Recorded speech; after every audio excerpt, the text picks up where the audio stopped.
I think the idea of telling a story along with or through music is something that's developed alongside my interest in writing opera. I think when you decide to write opera or music theatre, you kind of have to make a decision with any given piece, whether it's trying to be narrative, trying to tell a story, in which case you have to do it as clearly as possible, or whether it's saying something in a more abstract or conceptual way that is less kind of through composed and less narrative. And I mean, I've done both, I think, but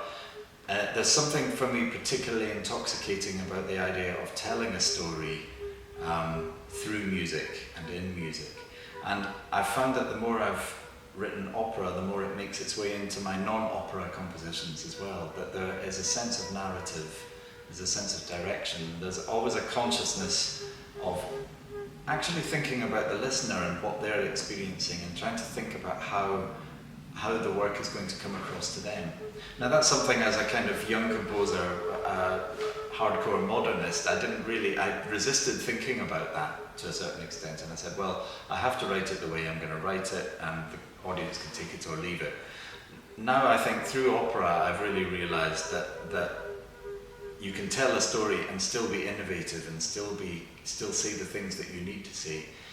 It's about doing so with the maximum directness and clarity. So in a way that it's not because myth is kind of taken to be a kind of universal truth, but the myths that have survived to this time have done so because they're great stories that tell us something about ourselves as human beings. And I think there's lots of room still to go in there and explore them and to tell those stories in new ways that are